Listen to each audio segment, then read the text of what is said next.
Lotus reality and agro farming వారు premium farm land projects మన పొలం ఫేజ్ 1, 2 మరియు 3 కంప్లీట్ చేసుకొని మన పొలం phase 4 Wasar village at Narayana Khed లో ఆగస్టు 15 ఇండిపెండెన్స్ డే రోజు గ్రాండ్ లాంచ్ చేయడం జరుగుతోంది. లాంచింగ్ మరియు ఇండిపెండెన్స్ డే సందర్భంగా 5 గుంటాస్ ల్యాండ్ అవుట్ రేట్ లో బుక్ చేసుకున్న వారికి 1,50,000 రూపాయల డిస్కౌంట్ తో పాటు 2 గ్రాముల గోల్డ్ ఫ్రీగా ఇస్తున్నారు. పూర్తి వివరాలకు సంప్రదించండి. నమస్కారం అందరికి. ఇవాళ మనతో పాటు మన స్టూడియోలో ఫేమస్ ఆస్ట్రాలజర్ అయిన అనుపమ గారు ఉన్నారు. అసలు బాధక గ్రహం అంటే ఏంటి, ఎలాంటి లగ్నం వారికి బాధక గ్రహాలు ఎలా ఉంటాయి, ఏ స్థితిలో ఉంటే ఎలా బాధ పెడతాయి, వాటికి చక్కగా పరిహారాలు తెలుసుకుందాం. ఇంకెందుకు వీడియోలోకి వెళ్ళిపోదాం, పదండి. నమస్తే మేడం. నమస్తే. First hearty welcome to our channel. Thank you. So మీరెంత ఫేమస్ నాకు తెలుసు. ఆఫ్టర్ ఏ లాంగ్ గ్యాప్ మీరు మళ్ళీ మీడియా ముందుకు వచ్చారు. సో మీ ఫస్ట్ వీడియోస్ ఏవైతే పెట్టామో మనం క్యారెక్టరిస్టిక్స్ గురించి అండ్ వాళ్ళ పర్సనాలిటీస్ గురించి చాలా హ్యూజ్ రెస్పాన్స్ వచ్చింది. ఇప్పుడు చెప్పబోయే కంటెంట్ కూడా అంతే హ్యూజ్ రెస్పాన్స్ రావాలి, అంతే చాలా పాజిటివిటీని స్ప్రెడ్ చేసి చాలా బాగుంటుందని కోరుకుంటూ ఇప్పుడు మనం వీడియోని వెళ్ళిపోతాం. Thank you so much. Ma'am, ఇప్పుడు చాలా మంది బాధక అనే ఒక గ్రహము మన రాశిలో ఉంటుంది, అది ఉంటే చాలా ఆబ్స్టికల్స్ వస్తాయి, అంటే మనం అనుకున్న పనులు ఏం జరగవు, అలా ఇలా అంటే మొత్తం ఇబ్బందులే ఉంటాయని చాలా మంది చెప్తూ ఉంటారు. అసలు ఏ గ్రహం వాళ్ళకి అంటే ఏ టైంలో లేకపోతే ఏ స్టేట్ లో ఉంటే బాధకాస్ కొంచెం ఎలా ఉంటుందని ఒకసారి వివరించండి. మనకి 12 లగ్నాలు ఉంటాయి కదా, 12 రాసులు, 12 లగ్నాలు. ప్రతి ఒక్క లగ్నానికి ఒక బాధక గ్రహం ఉంటుంది అనమాట. సో దీన్ని 3 కేటగిరీస్ కిందికి విభజన చేస్తారు. చరరాశులు, స్థిర రాశులు అండ్ ద్విస్వభావ రాశులు. అంటే movable science, fixed science and dual science. Movable science అంటే మనకి మేషరాశి, కర్కాటక రాశి, తులారాశి, మకర రాశి. ఆర్ మేష లగ్నం, తులా లగ్నం, కర్కాటక లగ్నం ఆర్ మకర లగ్నం. వీళ్ళకి 11th హౌస్ అంటే లాభస్థానంలో ఉండే గ్రహాలు బాధక అవుతారు అనమాట. అంటే ఇప్పుడు మేషరాశికి బాధక ఎవరు లాభస్థానంలో అంటే మనకి శని కుంభరాశిలో ఉంటుంది కాబట్టి న్యాచురల్ గా మనకి మేషరాశి వాళ్ళకి శని బాధక లార్డ్ అవుతారు అనమాట. సో కుంభరాశికి శని ఒక్కర్లే కాదు, కోలార్డ్షిప్ రాహుకి కూడా ఉంటుంది కాబట్టి ఇక్కడ కొద్దిగా Saturn as well as Rahu 2 planets కూడా కొద్దిగా ఇబ్బందులు క్రియేట్ చేస్తూ ఉంటారు అనమాట. సో ఇప్పుడు అలా చూసుకుంటే అది చరరాశులకై. స్థిర రాశులకు వచ్చేసరికి వృషభ రాశి, సింహరాశి, వృశ్చిక రాశి అండ్ కుంభరాశి.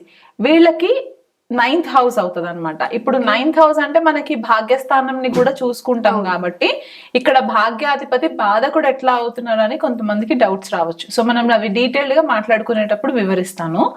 అండ్ ద్విస్వభావ రాశులు అంటే డ్యూయల్ సైన్స్ అనమాట. అంటే మిథున్ రాశి, కన్యా రాశి, ధనుసు రాశి అండ్ మీనరాశి. వీళ్ళకి 7వ స్థానము బాధక స్థానం అవుతుంది. అంటే ఇక్కడ 7వ స్థానం అంటే మనం దేని గురించి మాట్లాడుకుంటాము, పార్ట్నర్షిప్స్, రిలేషన్షిప్స్ లో భార్య కానీ భర్త కానీ ఇలాంటి ప్లేస్మెంట్ కాబట్టి వీళ్ళకి అలాంటి భావానికి సంబంధించి అలాంటి పర్సన్స్ తో సంబంధించి వీళ్ళకి కొద్దిగా బాధ ఆర్ ఆబ్స్టికల్స్ వస్తాయి.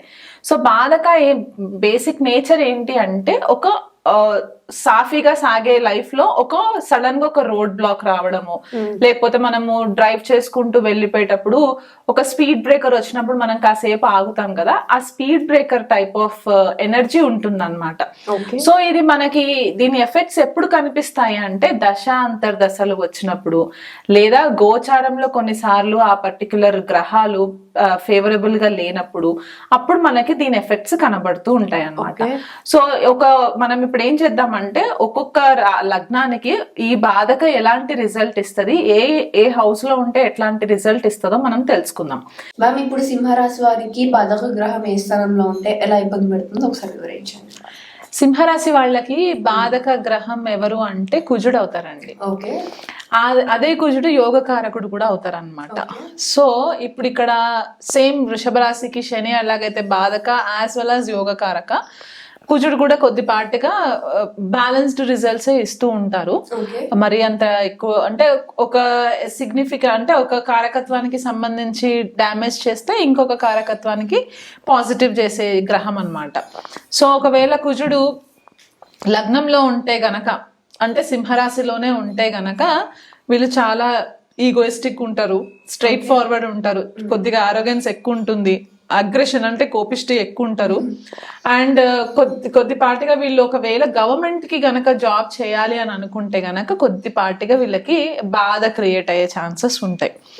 అండ్ భాగ్యాధిపతి లగ్నంలో అంటే ఇక్కడ కొద్దిగా ఆ తండ్రితోటి కొద్దిగా వాళ్ళకి ఈగో క్లాషెస్ వచ్చే ఛాన్సెస్ ఉంటాయి. ఎందుకంటే సహజంగా సింహరాశికి అధిదేవత సూర్యుడు, రవి, యాజ్ వెల్ యాజ్ ఇప్పుడు భాగ్యాధిపతి కూడా మనం తండ్రి స్థానాన్ని బట్టి చెప్తూ ఉంటాం కాబట్టి ఇక్కడ ఫాదర్ తోటి కొద్దిగా ఈగో క్లాషెస్ జరిగే ఛాన్సెస్ ఉంటాయి. మార్షల్ నేచర్ ఎక్కువ ఉంటుంది అనమాట.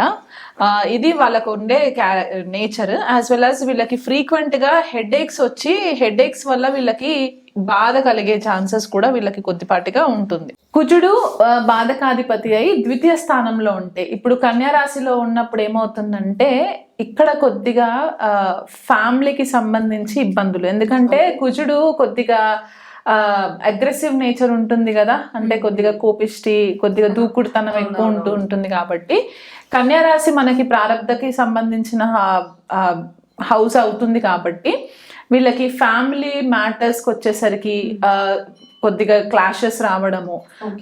వాక్ స్థానంలో ఉంటారు కదా కుజుడు, సో ఇక్కడ ఏమవుతుందంటే వీళ్ళు ఏది మాట్లాడినా కూడా చాలా దురుసుగా మాట వచ్చేయడము, ఇంపల్సివ్ గా వచ్చేయడము, స్ట్రైట్ ఫార్వర్డ్, అంటే అవతల వాళ్ళు బాధపడతారేమో అన్న ఒక విచక్షణ లేకుండా స్ట్రైట్ గా ఒక మాట అనేయడము, ఇది కొద్దిగా వీళ్ళకి ఉండే నేచర్ అన్నమాట. డబ్బు విషయంలో కూడా వీళ్ళు కొద్దిగా కేర్ఫుల్ గా ఉండాలి. ఎందుకంటే ఒక డబ్బు సంపాదిస్తున్నా కూడా కొద్దిగా ఆవిరైపోయేటట్టు కనిపిస్తూ ఉంటుంది అనమాట. ఫైనాన్షియల్ గా కొద్దిగా ఇబ్బంది పడుతూ ఉంటారు. అండ్ ల్యాండ్ కి సంబంధించిన డీలింగ్స్ ఏవైతే చేస్తూ ఉంటారో బాధక అయ్యారు, యోగకారకుడు కూడా అయ్యారు. కానీ భూతత్వ రాశిలో ఉండి ప్రారబ్ధ కర్మ హౌస్ లో ఉంటారు కాబట్టి ల్యాండ్ కి సంబంధించి, అంటే భూమికి స్థిరాస్తులకి సంబంధించిన విషయాలలో వీళ్ళకి కొద్దిపాటిగా డిస్సాటిస్ఫాక్షన్ ఉండే ఛాన్సెస్ ఉంటాయి. తృతీయ స్థానంలోకి వచ్చేసరికి ఇక్కడ ఏమవుతుందంటే తులారాశిలో పడుతుంది కాబట్టి రిలేషన్షిప్స్, మళ్ళీ ఇక్కడ అదే కొద్దిగా దూకుడుతనము కనిపించేసరికి, అదే మాట కొద్దిగా హార్ష్గా వచ్చేసరికి ఏంటంటే రిలేషన్షిప్స్ లో కొద్దిగా పాడైపోతూ ఉంటాయి అన్నమాట. తులారాశి సహజంగా మనకి సంబంధాలు, బంధాలు వీటి గురించే చెప్తూ ఉంటారు కాబట్టి కొలీగ్స్ తోటి రిలేషన్షిప్స్ అవ్వచ్చు, ఇంట్లో ఫ్యామిలీ రిలేషన్షిప్స్ అవ్వచ్చు, భార్యతో రిలేషన్షిప్స్, భర్తతో రిలేషన్షిప్స్ అవ్వచ్చు, ఇక్కడ కొద్దిపాటిగా డిస్టర్బెన్సెస్ వచ్చే ఛాన్సెస్ ఉంటాయి. అండ్ ఇంకొకటి ఏంటంటే బ్యాలెన్స్డ్ ఉందామని ఎంత ట్రై చేస్తున్నా సరే ఆ కోపిష్టి నేచర్ ఒకటి ఉంటుంది కాబట్టి కుజుడికి ఒక కోపిష్టి నేచర్, అది కొద్దిగా ఇబ్బంది పెడుతూ ఉంటుంది. సెల్ఫ్ ఎఫర్ట్స్ తోటి ఏదన్నా అంటే వాళ్ళ స్వతహాగా వచ్చే శక్తి సామర్థ్యాలని బేస్ చేసుకొని ఏదన్నా స్టార్ట్ చేద్దాం అనుకున్నా కూడా కొద్దిగా డిస్టర్బెన్సెస్ వచ్చే ఛాన్సెస్ కనిపిస్తూ ఉంటాయి అన్నమాట. సో అది బాధక ఇది చూసుకోవాలి. అండ్ 4th హౌస్ స్కార్పియో అవుతుంది, వృశ్చిక రాశి అవుతుంది కాబట్టి ఇక్కడ స్వక్షేత్రంలో కుజుడు ఉంటాడు. అంటే మాతృస్థానం కూడా మనం 4th హౌస్ సుఖస్థానం కూడా చెప్తూ ఉంటాం కాబట్టి ఇక్కడ తల్లితో కొద్దిపాటిగా డిస్టర్బెన్సెస్ వస్తాయి. అంటే సహజంగానే సింహ లగ్నం వాళ్ళకి తల్లిదండ్రులతోటి కొద్దిపాటిగా ఇబ్బందులు వచ్చే ఛాన్సెస్ కనిపిస్తూ ఉంటాయి అన్నమాట. సో ఇక్కడ అంటే మదర్ కొద్దిగా స్ట్రిక్ట్ అయిపోవడము, లేకపోతే వీళ్ళకి ఇంటి పరిసరాలలో వీళ్ళకి నచ్చకపోవడము, వీళ్ళు ఏదన్నా స్థిరాస్తులు కొనుగోలు చేద్దాం అనుకున్నా కూడా వీళ్ళకి కొద్దిపాటిగా ఏదో ఒక రకమైన ఆబ్స్టికల్స్ రావడం. ఎందుకంటే బాధక అంటే మనం రోడ్ బ్లాక్ అని చెప్పుకున్నాం కాబట్టి ఆ బాధక కనిపిస్తూ ఉంటుంది, ఆ బాధ కనిపిస్తూ ఉంటుంది కాబట్టి దానివల్ల ఇబ్బంది రావడం ఇలాంటివి జరుగుతూ ఉంటాయి. అదే పంచమ స్థానానికి వచ్చేసరికి మళ్ళీ అగ్నితత్వ రాశి ధనుసు రాశిలో పడుతుంది కాబట్టి ఇక్కడ వాళ్ళు ఏదన్నా ఆధ్యాత్మికంగా నేర్చుకోవడానికి, హయ్యర్ నాలెడ్జ్ కోసం నేర్చుకోవడానికి, ఎందుకంటే 9th lord in the 5th house అని అనుకుంటాం కాబట్టి పిల్లలకి సంబంధించి వాళ్ళ హయ్యర్ ఎడ్యుకేషన్ కోసం ఏదైనా ప్లానింగ్ చేస్తున్నా కూడా వీళ్ళకి కొద్దిపాటిగా ఇబ్బందులు కలగడము, ఫస్ట్ అటెంప్ట్ లో వీళ్ళకి రిజల్ట్ రాకపోవడము, ఇలాంటివి జరిగే ఛాన్సెస్ కనిపిస్తూ ఉంటాయి. ప్రేమ వ్యవహారాలలో కూడా కొద్దిగా ఇదే నేచర్ ఏంటంటే ఆ ఫైర్ నేచర్, ఆ అగ్నితత్వ నేచర్ ఏదైతే వస్తుందో దానివల్ల వీళ్ళు ఇబ్బందులు ఫేస్ చేసే సిచ్యువేషన్స్ కనిపిస్తూ ఉంటాయి ధనుసు రాశిలో. మళ్ళీ ధనుసు రాశి స్వతహాగా మనకి తండ్రి స్థానం అని చెప్పేసి చెప్తూ ఉంటాం కాల్పరుష్ కుండలిలో, అండ్ గురుస్థానం అని చెప్తూ ఉంటాం కాబట్టి కొద్దిపాటిగా గురువులతో కూడా కొద్దిగా వీళ్ళకి క్లాషెస్ వచ్చే ఛాన్సెస్ కనిపిస్తూ ఉంటాయి. అండ్ మకర రాశికి వచ్చేసరికి మకరంలో కుజుడు ఉచ్చ పొందుతాడు 6th house లో. సో ఈ 6th house మ్యాటర్స్ కి వచ్చేసరికి ఏంటంటే అనవసరమైన లిటిగేషన్స్ లోకి వెళ్ళిపోవడము, అంటే నోటి దురుసుతనము, లేకపోతే హేస్టీ డెసిషన్స్ తీసేసుకొని గొడవలకి తగాదాలకి వెళ్ళిపోవడము, దానివల్ల అన్ఇన్వైటెడ్ ప్రాబ్లమ్స్ అన్ని వచ్చేస్తుంటాయి అనమాట. అసలు ఎక్స్పెక్ట్ చేయని ప్రాబ్లమ్స్ అన్ని వీళ్ళకి వస్తూ ఉంటాయి. సో అండ్ ఒకవేళ పాజిటివ్ యోగకారకుడు కూడా కాబట్టి పాజిటివిటీ ఎక్కడ వస్తుందంటే లీగల్ స్టడీస్ ఏదైనా చదువుకోవాలని అనుకున్నప్పుడు దానికి సంబంధించిన ఎడ్యుకేషన్ ఫీల్డ్ లో వీళ్ళకి కొద్దిగా రాణించగలిగే ఛాన్సెస్ ఉంటాయి. ఎందుకంటే 9th Lord gone in the 6th house and అందులో ఎగ్జాల్టేషన్ ఉంటుంది కాబట్టి ఆ రకంగా వీళ్ళు కొద్దిగా డీల్ చేసుకోవచ్చు. వీళ్ళకి కొలీగ్స్ కానీ ఫ్రెండ్స్ సర్కిల్లో కూడా కానీ కొద్దిపాటిగా లాయర్స్, లీగల్ అడ్వైజర్స్, గవర్నమెంట్ లో వర్క్ చేసే వాళ్ళు ఎక్కువ ఫ్రెండ్స్ ఉండే ఛాన్సెస్ ఉంటాయి అనమాట. 7వ స్థానంకి వచ్చేసరికి కుంభరాశి అవుతుంది. కుంభరాశి మళ్ళీ శని క్షేత్రం కాదు. సో అక్కడ కొద్దిగా వీళ్ళకి ఏమవుతుందంటే కొద్దిగా వాళ్ళు నెట్వర్క్ సర్కిల్లోకి వెళ్ళేసరికి ఏంటంటే అక్కడ కూడా కొంచెము అగ్రెషన్ ప్రదర్శించేసరికి 7వ స్థానం జనరల్ గా మనం ఏం చెప్తామంటే కుజుడికి అంత ఫేవరబుల్ స్థానం కాదు, కుజదోషం కిందకి కన్సిడర్ చేస్తారు కాబట్టి ఇది కుజుడు అక్కడ చాలా స్ట్రాంగ్ అయిపోతారు అనమాట. సో వైఫ్ తో కానీ హస్బెండ్ తో కానీ కొద్దిపాటిగా ఈగో క్లాషెస్ రావడము, లేకపోతే స్పీచ్, ఎందుకంటే కుంభరాశి ఎయిర్ సైన్ అవుతుంది, వాయుతత్వ రాశి అవుతుంది కాబట్టి అక్కడ వాళ్ళకి కొద్దిగా కమ్యూనికేషన్ లో చాలా హార్ష్నెస్ కనబడము ఇలాంటివి జరుగుతూ ఉంటాయి అన్నమాట. కుజుడు మళ్ళీ 9th Lord 7th house లో కుంభరాశిలో ఉంటే ఇక్కడ ఇంకొకటి ఏం జరుగుతుందంటే ఫారెన్ సెటిల్మెంట్ కి, అంటే పెళ్ళైన తర్వాత భార్యతో కానీ భర్తతో కానీ కలిసి ఫారెన్ సెటిల్మెంట్ కి వెళ్ళడానికి కూడా మంచి యోగా అన్నమాట. ఇది యోగ కారకుడు కదా. సో ఇక్కడ పాజిటివిటీ మనకి కనిపిస్తుంది. అన్ని నెగిటివే చెప్తున్నారు అని అనుకుంటే కనుక ఇది ఒక పాజిటివ్ ఫీచర్ అన్నమాట. ఒకవేళ ఈ భాగ్యాధిపతి 8వ స్థానంలో అంటే మీనరాశిలో పడితే ఇక్కడ ఏమవుతుందంటే వాటర్ సైన్ అవుతుంది కాబట్టి కుజుడు వాటర్ సైన్ లో అంత ఫేవరబుల్ రిజల్ట్స్ ఇవ్వరు, అంటే జలతత్వ రాశులలో అంత ఫేవరబుల్ రిజల్ట్స్ ఇవ్వరు. ఎందుకంటే ఒక ఫైర్ ఎనర్జీని, ఒక అగ్నితత్వ ఎనర్జీని మనము జలతత్వంలో వేసేసరికి ఏమవుతుందంటే ఆవిరైపోతుంది. సో వీళ్ళు డెసిషన్స్ కానీ వీళ్ళ కోపం కానీ అంత ఇంపల్సివ్ ఇమోషన్స్ మీద బేస్ అయి ఉంటుంది అనమాట. కర్కాటక రాశిలో పడినా నీచ పొందుతాడు అక్కడ, ఇక్కడ జలతత్వంలోకి వచ్చేసరికి ఇక్కడ ఇబ్బంది పెడుతూ ఉంటాడు అనమాట. సో వీళ్ళకి మీనరాశి వాళ్ళకి ఏంటంటే 9th Lord 8th house లో పడినప్పుడు ప్రాపర్ గా గైడెన్స్ దొరకదు. ఒకటి గైడెన్స్ ఇచ్చే వాళ్ళు ఉన్నా కూడా వీళ్ళు పెద్దగా పట్టించుకోరు, ఒక రకమైన మూర్ఖపు నేచర్ తోటి బిహేవ్ చేస్తూ ఉంటారు అనమాట.